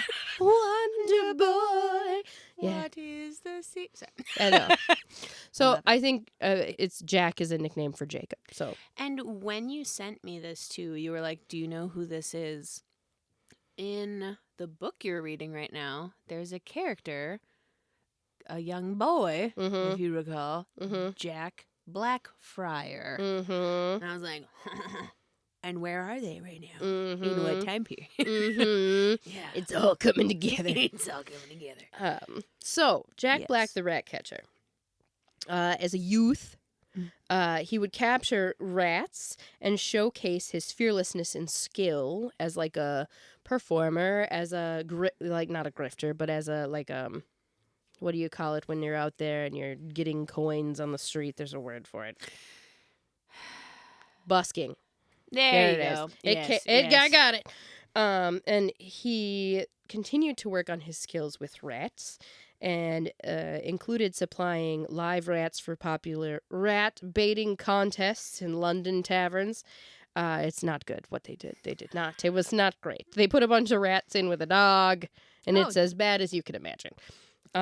People were bored, apparently. So he caught rats and Victorian dogs. times, So he gave rats for that as a kid, supposedly. Okay, remember. As he grew up, he turned into what I would call a charlatan, a snake oil salesman, an actual grifter. Aleister Crowley, Yeah. if you will. And everything we know about him is from him. So remember that. Appointment as the royal rat catcher. That wasn't a thing. He called himself He appointed Queen himself. Victoria's rat catcher. There's no record of Queen Victoria ever meeting him, knowing who he was. There's no reference of him ever being paid by the monarchy. He's just like, He named himself Queen Victoria's rat catcher, and it worked for him. High London society believed him. And where they were like, "Oh, for the Queen!" And he was helped along by his attire. He wore me. the best costume you could possibly a imagine. showman. It was a bright green topcoat, a scarlet waistcoat, and he had a sash that went across his chest that he covered with cast iron rats. Yes. The best. Everyone knew who he was. Everyone knew what he looked like. Now, That's amazing. he employed a wide variety of techniques as a showman. So imagine, the Johnny Depp Sweeney Todd, the Tim Burton Sweeney Todd, and Sacha Baron Cohen is the other barber in that, and he sings like on the street about his hair tonic or the magical elixir, blah, blah, blah, blah, blah, blah. That's what Jack Black was doing in the streets, but with tame rats. So That's wild. he trained animals, specifically. He had captive rats that he himself bred. And then he also employed a group of trained rat catching animals, including ferrets and terriers, to hunt rats. Yep. And during his public exhibitions, he would take out his trained rats and handle them to demonstrate his magical skill, much like the Pied Piper, for luring these rats out. Now, the public showcases not only displayed his skills, but they also served as promotional events for his line of rat poison that he bottled and sold. Of course he Straight did. up bottles of rat poison. His Now- own recipe, I'm sure. Indeed. Full of the red squill, or whatever it was called. Fossy jaw. I mean, the marketing. Now, The fussy. right? Blech. jaw on the ground. Someone needs to doing make it that haunted play or whatever that is. Just a comic. Oh, Now, God. ironically, his training and taming of rats actually led to the movement to keep rats as pets. So Jack Black's breeding of specific rats started what still exists today. And I am very familiar with this because as a reptile keeper, you know a lot of rodent breeders. And rodent breeders fall into two camps typically. People that breed feeder rats, which are usually just straight up white rats. Yeah. Sometimes African soft-furred rats because snakes are picky. But The bougie snakes. there is a pet trade for rats, and they're known as fancy rats. And there's a wide variety of species, including my favorite, the Dumbo rat, which are rats. Dumbo Yeah, rat. they literally look like Ratatouille. They have giant Dumbo ears. I know the ones. Yep, and they're Yeah. cute, and they're nice, and they're sweet, and they're so... I mean, I love them. So he actually developed fancy rats and was a big proponent of the emergence of rats as pets. Kind of love Jack Yep. Black. And after Jack Black's work with them, fancy ladies of the Victorian era Hello. found it fashionable to keep fancy rats. And women started keeping these fancy rats in super ornate cages. And it Please just... tell me they had like little leashes They, and stuff. the full thing. Like, think of... No. Think of the someone put a little extravagance. hat Oh, on one of those little rats. they probably You know wore what them as happened. jewelry. Like, That's what I'm you imagining. know. Like, what's the new Gladiator 2. I haven't Did seen you it. watch it? I haven't Okay. seen it. The twins, one of them has a monkey. Oh. Right. But he's on a little leash and like constantly attached to his person. Mm-hmm. But a rat. You know that's what they I'm did. imagining in my mind. Because Because, I would. Let's be A real. big old hoop skirt. The women in little rat. Victorian times, they did some crazy shit. They loved an accessory. They did. Now, the legacy of Jack Black extends beyond his rat catching. Not only did he help fund the modern fancy rat movement, but by the early 20th century, long after his time period, Yes. the fancy rats had gained such a following that rat exhibitions were established and rat breeding societies. So, there we go. I love this. Now, Jack Black himself, master showman, very eccentric. Now, we would maybe refer to him as like a marketing genius. He'd be selling the sham He's wow. another bard. They're all bards. They're all bards. Yeah. Absolutely. So, again, The persuasion things. checks are I'm right. Self-appointed royal Performance. title. fantastic. He claimed he was the rat and mole destroyer of Her Majesty. Also went after the moles, but he didn't really talk about that too much. There's no record of that. Small game. Yeah, That's his but it side worked. business. Yeah. You know, he was brought into all kinds of fancy social gatherings. People loved him. I love that for He him. sold rat cures, lines of poison that he developed, which he claimed had miraculous results. Straight up snake oil salesman, just like literally. like you dump this tonic on your head today, you'll have a head of hair in a week, and then he's out of Surprise! town. You're dead. Yeah, spoilers. It was strychnine. You know, like Or it was like apple juice or Yep. something. or pee. The pee. We'll get to the pee. You thought you were gonna get out of it without pee this time, but you were wrong. Foreshadowing. He also sold rat trapping devices, antidotes for rats, and sometimes rats themselves. So this is going to lead you to a very specific question. So if he was breeding the rats, and he had tamed the rats, and he was selling all the accoutrements to get rid of the rats, what on earth was stopping him from just putting the goddamn rats in there in the first place? Well, nothing. And as it turns out, there were several townspeople in multiple towns that he visited who complained of the sudden appearance of rats. He's the fireman who starts the fires, so he can put him out and be the hero. He is indeed. Rat bastard. He is. You felt the spirit of Jack Black, the rat catcher. I did. It was foreshadowing. It was intentional. You didn't even know. We've come back to the timeline that I started. She's still almost over it. Almost. Mm-hmm.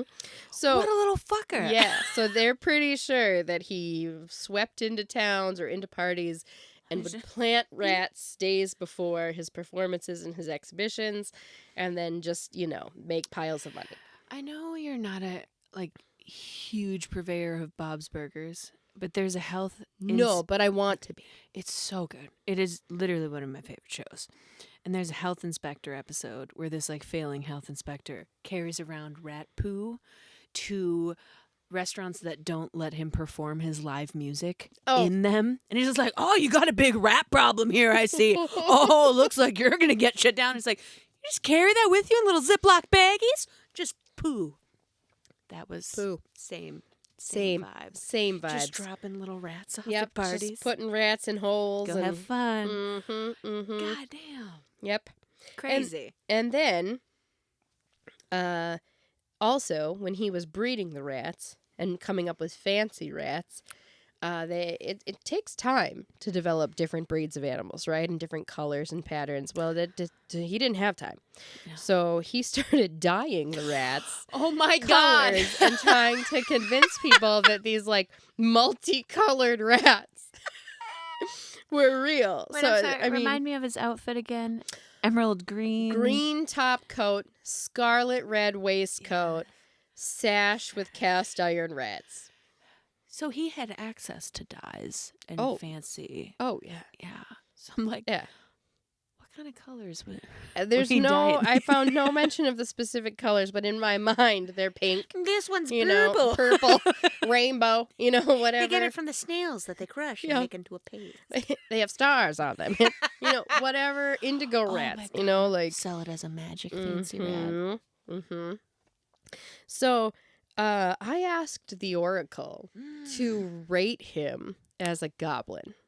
Ooh! So I had done my research and done my notes, and then I took it in and I put it in ChatGPT, and I was like, "Have you heard of this Jack Black?" And of course, the robot has, because it's heard of everything. Yeah. And I was like, "Can you rate? Yeah, can you rate this man on a goblin scale?" And this is what the Oracle told me. Into it. Summary: trickster or trailblazer. Ooh. Trait: fake royal job title. Goblin score: 5 out of 5. Widely believed but unofficial. Wild product claims: 4 out of 5. Likely exaggerated efficacy. Color manipulation in rats: 3 out of 5. Unverified but suspected. Public spectacle: 5 out of 5. Absolutely goblin-y. Key to his fame and success: actual skill with rats: 5 out of 5. Undeniable, even admired. And final verdict from the Oracle. Yes. Jack Black was a charming rogue, half pest control expert, half carnival barker, and absolutely a creature of Victorian spectacle. A perfect real-world example of a goblin job done with flair. Ooh. Snappity snap. He was fantastic. I both love and kind of hate, but love to hate Jack Black. Yeah. He sounds amazing. He was amazing, I think. But a little shit. He was a shit. But also, he's doing what he had to do in those times. Mm-hmm. He could have just been an agent of chaos and released them. He could have, but Into he the found ether. a way. He found a way in these challenging times to make money. You know what? Good under on the him. reign of Queen Victoria, who was notoriously difficult. Good on him. So, you can't really blame a guy for finding a market, can you? Now, real rat catchers that were not charlatans did actually employ animals quite frequently. The number one used animal being terriers. So, and actually, again, another bit of family lore. My grandma always had terriers, and my uncle referred to them as rat dogs. What's going on? I don't know, What's going on rats. with your family? I don't know what it is, but my uncle's just always He's called... like, yeah, this guy, Jack Black. You mean my great-grandpapa? You never know. I'm going to ancestry this and find out. I don't know. So, yeah, my uncles always called my grandma's dogs rat dogs because they were terriers, and terriers were bred specifically to kill rats. People also used... so they were primarily the Manchester Terrier, the Smooth Fox Terrier, the literal Rat Terrier, and then Jack Russell Terriers were the primary ones. Those little fuckers. Yep, and they were bred to fit into small spaces. They are super tenacious. They are fearless. They're fast. They're going after those rats. They're super fast. But of course, because it was the Victorian time, they would have terrier ratting matches, where they would make public sport of it to see how many rats the dogs could kill in a specific amount of time. They didn't have the UFC. No. They didn't have Patty the Batty. They just had street fights. with terriers and terriers. rats. Also, highly utilized during this time period, ferrets. It's just straight up Poto and Kodo from Beastmaster. So, like in the fights or in the rat catching profession. In the catching. Yeah. So they would train ferrets because that's what ferrets do naturally. They're mustelids.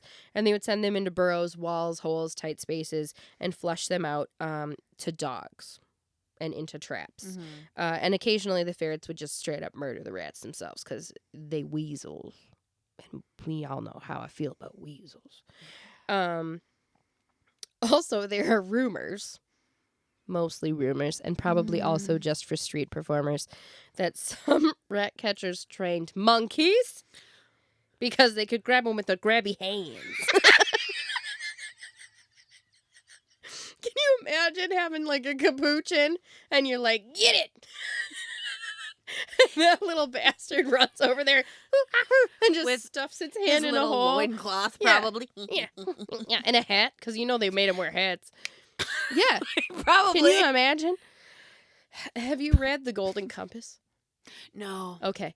Then I watched part of that movie. you know her monkey? It was pretty weird. Her monkey demon? Yeah. That thing's vicious. That's what I imagine when they say monkeys killing rats. For anybody that's read that book and knows how horrifying that little monkey bastard is from that book, imagine that. I'm still fucked up from The Wizard of Oz. I know. Those monkey, and then from, what do you call it, Wicked. Oh, the yeah. new one. And the Commodore has this weird obsession about wanting a monkey, and I'm like, never. Never. Have you seen the fangs on Please those bastards? don't end up on Fatal Attractions. No. I love that show. That's I can't be in an interview one day. No. My They best always friend. had animals. It started with millipedes, and then They got a monkey. They got a monkey. Her name was Joan. It ripped your face off! I live in fear of monkeys. Or I'll be your fucking friend and end up on that show. I came over there to watch the monkey. And then it broke your arms. I'm trying to feed it a cake like Nope. that guy. No monkeys. No, any size. No, any size They're of monkeys. It's not. You built shouldn't. Different. I know, and people have them, and it's nuts. I don't understand it. I mean, No. yeah. However, historically, it was most likely simply for the street performers that used monkeys as a way, again, to busk and earn money. They were like, look at this. There's little- no little trained verifiable monkey. incidents of people using monkeys on the regular. Like sicking monkeys.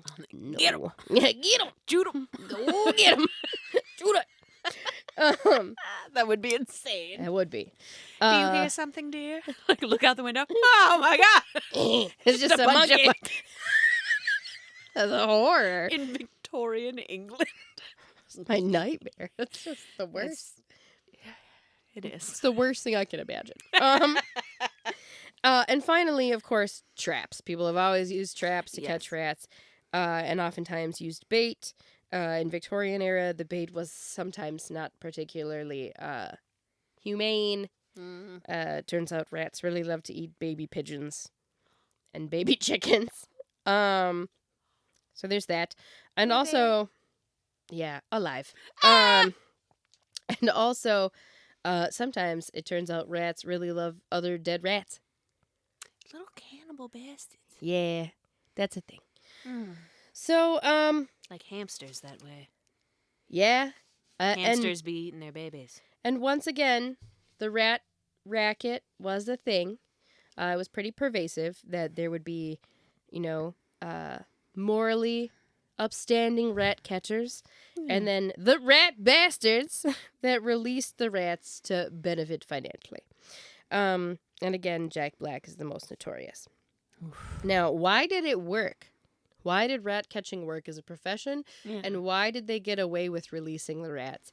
And part of it was because during the Victorian era, there were zero protections for not only workers, but for businesses, and there were no consequences for people that did this kind of crap. So, People would own doing crimes. oh, yeah. It would be like, It's like, I do crime! Catch me. It's Tommy and the gang. And then just go a mile away. Mm-hmm. You'll never catch me. Move to the neighboring town. I've changed my name to Lucius. Like, I love Lucius. yeah. I don't know why. Lucius Black.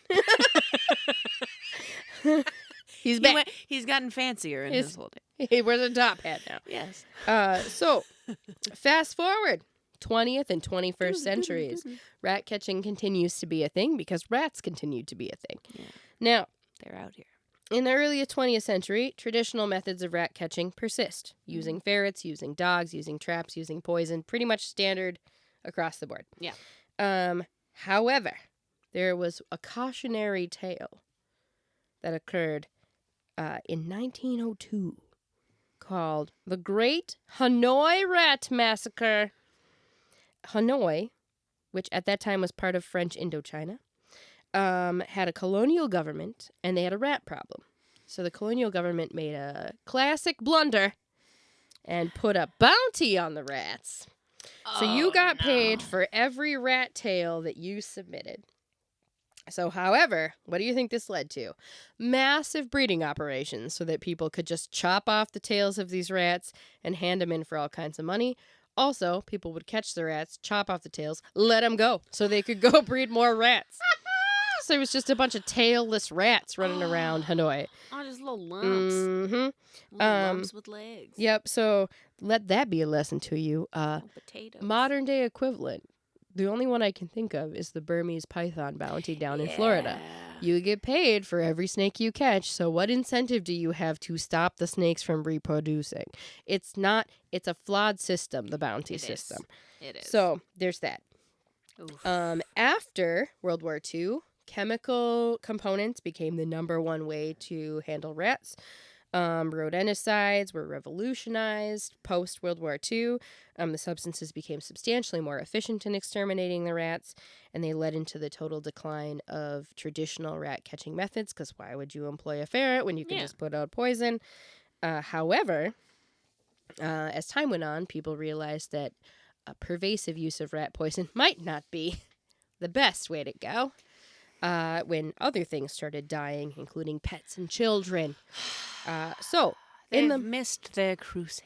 You know, they Once couldn't again. go to the Holy Land because once again they were eating lead paint and rat poison. They were dead. They were dead. The Pied Piper is just a euphemism for death. How have we gotten to 2025? No one knows. Luck. The fact that there's so many people is bananas. I have told you before. It's It's because we wiped out the charismatic megafauna. Just saying. If we had more tigers, we wouldn't have this problem. What do you mean, Sarah? They've brought back dire wolves. We don't. Sorry. I'm gonna I was getting breathe. my hair done when you were sending me those voice memos. I'm gonna. And Madison was rinsing out the color bowls, and she was just like, "What's going on?" I was like, "Sarah's real mad.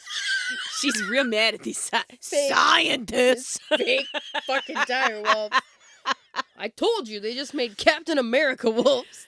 They did. They just juiced up gray wolves. Yeah. I'm not even. It's a separate episode. All right. Sorry. So if you want a real concise update on what happened, go to Hank Green. All right. Hey. Shout out. I'll link Hank Green's Why They're Not Dire Wolves videos. And Hank, he really put himself out there because he has buddies at Colossal. And he's like, I might have really screwed the pooch on this, but I can't pretend. They did. Well, you got to say the thing. Because it's science. You can't just be like, we're not going to show the evidence that we use to say, I'm sorry, that's not how science works. The paper's coming out. Yeah. So, again, what incentive would you have to release the public, announcement that you have these wolves before the goddamn paper? Oh, is it because it's not real? But what about Ghost from a Game of Thrones? Not real. Also, It's the start of a bad Michael Crichton book. Like, that just Again. ends very quickly because nothing happened. right? Also, I had the joy of seeing real direwolf fossils this last fall when I went to the La Brea Tar Pits. You sent me the Wall of Oh, Skulls. the Wall of It was Skulls so cool. is stunningly beautiful. And the La Brea Tar Pits feels some type of way about these direwolves. If you want to see some funny social media content, go to their Instagram, where they're like, look, a real direwolf skull. Because they're slightly salty about this bullshit. So, I would imagine. anyways, not to, ruin everyone's good time, but they're not direwolves, okay? Now, they made him to look just like Ghost. I feel like we should save our excitement for if it actually happens and or our concern. Well, and also, I'm sorry, but complete rewilding my ass. Where are you gonna put them, bitch? It doesn't exist anymore. We have to make these to fill an ecological niche. Spoilers! Wolves fill the ecological niche because dire wolves are extinct. You didn't de-extinct them. That's not a thing. Okay, I'm good. I'm an adult. Ooh, I'm an adult. I'm fine. I'm sorry. I feel You like did that to it's, me. It's the new younger dryas to you. I now have dire wolves.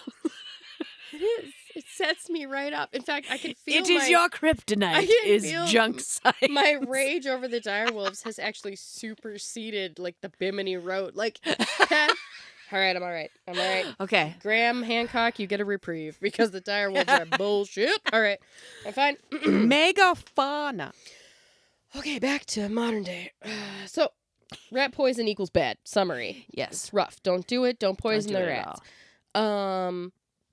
In my parents' neighborhood, where there were many a rat that my father was live trapping and then relocating far, far away, suddenly and unexpectedly, a month ago, every rat disappeared. Every single rat. Every rat.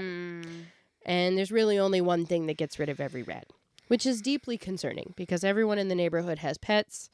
There are children everywhere. There are owls. There are hawks. There are predators. And everything in that neighborhood. everything. Everything. And so suddenly the neighbors are all like, wait a minute. We had all these rats and now we have no rats, but no one will cop to it that they poisoned them. But you know they poisoned them. Of course. So, this is not a great way to handle the situation. Bunnies. This is not a great way because, again, rat poison is not species specific. And it kills everything that eats it, and then anything that eats the dead poisoned animals also dies. So it's not a great solution. The owls. Yeah, I've picked up rat poisoned owls before, and they Really? they don't survive. It's very rare for them to survive eating a poisoned rat. They have a very rough go and have a painful, horrible death. I get that sometimes you gotta, get rid of things. I What have killed. you. Remember, I You carried that dead talked- rat to the garbage can. You talked me through an incident Oh. in which an inhumane trap was used by a family member who shall remain nameless. Try not to use glue traps. Aren't humane, friends. And I was horrified, and I was like, what do I do? And you calmly talked me through that process because I didn't want it to suffer. Yeah. But you can fight all the ways against it. There are better ways, let's say, to solve those problems. Honestly, mechanical traps, if you use the super, like, T-Rex snap traps, that's way more humane Yeah. than it's dealing with. Yeah, if you use a instant. trap that's an instant kill, that's way more humane. So I'm not saying don't kill rats. I'm saying if you got to do it, sometimes, I'm sorry, rats don't belong in my house. No. All right? So if you They can live... carry the plague. I don't want that. I don't want that. But So- also, they just make nests, and they Yeah. stink, and they're I don't- dirty, and they bite things. No. Yeah. And in my yard, I keep my yard pretty clean in the summer because I live, spoilers, next to a railroad where there are hella rats. Hella rats. But I also have many a fox in my neighborhood, and I'm not putting poison out. And if I ever find out No. any of my neighbors poison anything, I lose my fucking mind. And I have had words sometimes, It's just so dangerous. and I'm like, don't do that. No. So- Unnecessary. Modern day, people have made a resurgence to traditional ways. Come on. And as soon as I saw that, I thought of immediately, I was like, the mink man. This is a person I'm very familiar with. Oh my God, the you mink told me of him. man, Yes. Joe Carter. So this is a man. This is a modern day rat catcher Love who it. has trained an incredible amount of minks. He trains these minks to basically perform like ferrets, but minks are way tougher than ferrets. They're scary. Because minks are not what I would consider domesticated, They'll right? fuck They're you up. yeah, Yeah. they will. So he has actually trained his dogs, which are pit bulls, Hell yeah. and his minks to work together. Are they homies? Yeah. So the minks, he provides a service. That's a Pixar movie right And there. he has a YouTube channel, which I will link. But Yeah. I mean, trigger warning, it does show minks actively hunting rats. Yeah. So be aware that there is going to be, like the rats are not going to make it. Yeah, right? that's happening. Minks are going to get them or pit bulls are going to get them. But it's not gruesome. He's not, it's not inhumane. It's instantaneous. Right. And the minks are not like these old ferrets that are just like, maybe I'll kill it. The minks are like, I'm killing it. He's letting nature handle it. Yes. Which nature's kind of metal. Yeah. We've talked about that before. Yeah. So he trains minks. He gets paid to come into places where they have a rat problem. He brings his minks and his dogs, and he releases the minks, and the minks chase the rats out to the dogs or kill the rats themselves and bring the rats out in exchange for a piece of food. And sometimes he does have to coax the minks out because you give up a juicy rat. Are you crazy? Yeah. But they It's like have Monster with her chicken ball. You give me that But chicken minks, training a mink, this man, he is one of a kind, right? He's one of a kind. He's like the dedication this man has to what he does. The trial and error he must have He experienced. is so good. He Like, is so good. yeah. And I actually discovered him on Clint's Reptile YouTube channel. Hey, Because yeah. Clint had him on because he has a segment of like, is this the best pet, blah, blah, blah, for you? And spoilers, no. Mink is not a pet for anyone. No. In fact, Except for that guy. only Joe Carter in the world, I would say, should deal with minks. Yeah. So he has become increasingly popular in his method, which is old school. Well, it's just so interesting. Yeah. Like, hell yeah. Now, to wrap up the reason why rat management is still important, I just wanted an excuse to talk about this story. Because also, when over the weekend, I went to a reptile expo. First reptile expo I've gone to in 5 years. Mhm. And I got a stick bug. Yeah, you did. His name is Captain Stickleton. His or her. Actually, sorry, it's definitely a her. Has no wings. But they reproduce parthenogenically. So she doesn't need a man. She can just lay eggs. She don't need no man. So she's a lady pirate. Captain Stickleton. Love that for her. So I was like, I had stick bugs on the brain. And I was like, rats, stick bugs, why does this matter? Oh, yeah, I remember. When rats get out of control, rats are incredibly damaging to native wildlife, especially in island ecosystems. And in a majority of islands in the South Pacific, the way that rats arrived there was from people. Yeah. Rats are not endemic to those islands. Zabots. And the animals that live there did not evolve with rats as predators, so they have no defenses for rats. Now, interestingly enough, a lot of people wouldn't think this, but rats are devastating on insect populations because they consume bugs. Lord Howe Island is off of the coast of Australia. It all comes back around. In 1918, the Rattus arrived, Lord Howe Island, because of a shipwreck. Ooh. So they came off a boat. The invasive rats did so well on the island that they eradicated native species, including one of the most impressive stick insects that has ever existed, the Lord Howe Island stickbug. Now, when I say it looks like a tree lobster, it's large. It's big. So they're, let me see. I will show you the picture. Oh my God. They're pretty big. It's huge. Yeah. And Size of a hand. and I'll it's- insert a picture. yeah, we'll put a picture in. Like, if I'm holding up my hand, it would completely go, and it's like really thick bodied compared to a stick Yeah. bug, but it would easily go from like my watch up to the end of my hand. Yeah. Like it's a big bug. So And they were just. yeah, so they Munching. nommed them, right? Like they ate them to extinction, wiped off the island, done. Some little land Yep. crayfish. However, by sheer accident, the stick insect was discovered on a crazy outcrop of rock known as Ball's Pyramid, which is the ancient remnant of a caldera. And it's over 1,000 feet tall, Jeez. and it's 12 miles away from Lord Howe Island in the middle of the damn ocean. It looks like something out of a movie. Like, it does not look real. So I'm getting ahead of myself because I'm very excited. So, in order to try to rid the island of rats, because it was also decimating all kinds of other things on the island. Yeah. The government was like, all right, we're taking them out, right? We're gonna get rid of them. We're going to monitor, and by get rid of them, they were like, hey, the most efficient way to do this is to just poison all of them. So they did. They poisoned them all, and in 100 days, they distributed poison bait across the entire island to eliminate the rats. And then they did intensive surveys, and anytime they detected any kind of remaining breeding rodents, they immediately launched into action and used dogs that were detection dogs to smell the rats and find them. So Jeez. Mm-hmm. So they started eradicating the rats in 2021. This is recent, right? And then by October 2023, after 2 years of monitoring, Lord Howe Island was declared free of rats and mice. They got rid of everything. Now, why were they doing this?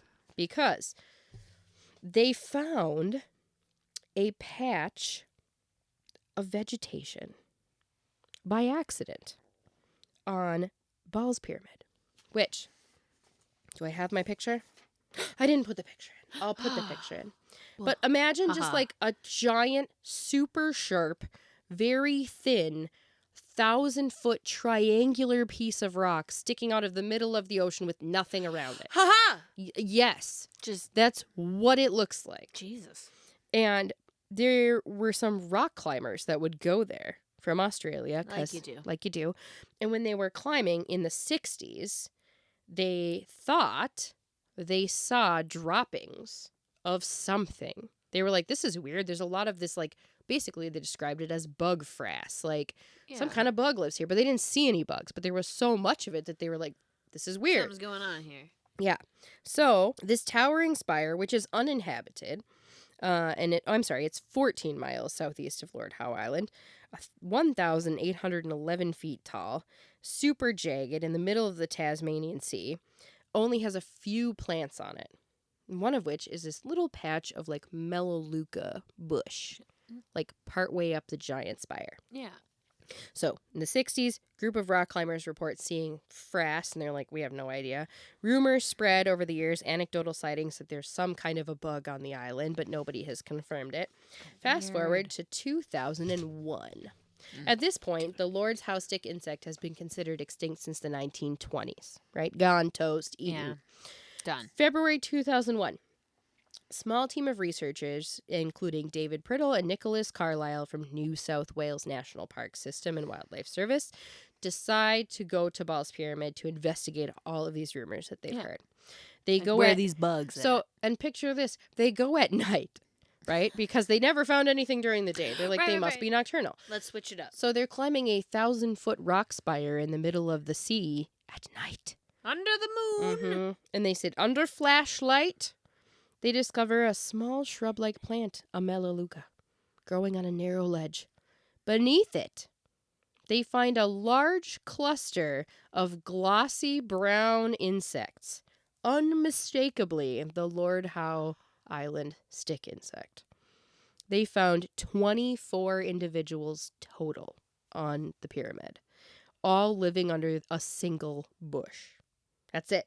That's all. That's all that was left. That was all that was left. Somehow, 24 individuals of this species ended up 14 miles away from their island of origin, living under a bush. Now, interesting thing about these bugs, they don't fly. They have no flight capability at all. At all. So how in the hell did they get there, right? Aliens! Mm-hmm. So, turns out, they're nocturnal. They're primarily monogamous, so they're set up in pairs, which is very unusual in bugs. Like, that's weird. They're not penguins. Why would you do that? So they made the decision to remove 2 pairs of these bugs and bring them back with them. It's a large percentage. Yep, and I remember, yeah, they're like, we're taking 4. There's all right? 24. Yeah, Damn. that's quite a few. Mm-hmm. So they took them back to Melbourne Zoo. And this is where, and I didn't write this down, but I know that this is what happened because I'm part of the community, the herpetoculture community. Mm-hmm. So they made the choice to give 1 pair to a zoo, and they gave the other pair to a herpetoculturist, like me. That man killed them. Mm-hmm. They did not survive. In fact, the female specifically started to do what we call crump, which is like within a matter of days, she wouldn't eat, she wouldn't drink. He tried to keep her alive, and she died. And then the male died, and that was like, there goes 50% of the sample. Was he just like ill-equipped, or? Yeah. Like they should not. I think he was great with other bugs, but had no business. Had no idea. You like literally had no idea. Well, you can't put too much blame on him because the same thing started to happen with the pair that was at the zoo. Oh shit. And thankfully, one of the zookeepers quickly put together a cocktail of super concentrated sugar water and started feeding it to the female, and she perked back up, and they figured out that they were giving them entirely the wrong diet and that they needed a higher concentration of sugar. So they were able to save them.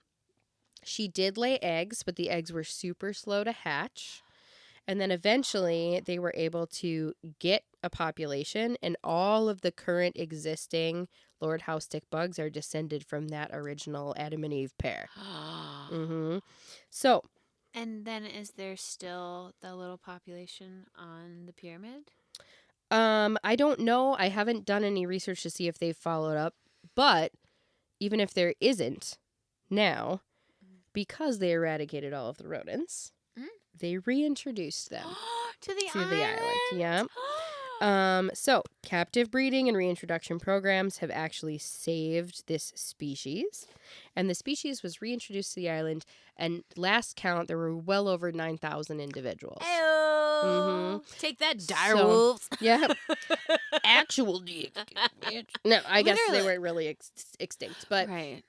People have but wondered, like thought to be for like 80 years. Yeah. That's crazy. So that actually raises the question of like, there are many other species that have been extinct, claimed extinct for years, some of which are known. I think there's a lot going on in the Congo Oh, that we don't know about. There are a lot of places, specifically deserts and jungles that are not, and the ocean. I mean, Don't get me started the on the ocean. The ocean is space. We don't know what's down there. No. There's all kinds of stuff down there. But I like this story because it does give hope that animals that we ruined and destroyed might possibly still be around in pockets where we simply have not touched them. They're Thankfully, that giant spire of like scary rock existed in the middle of the ocean. And how they got there, we will never know. There was this idea that they rafted over on debris.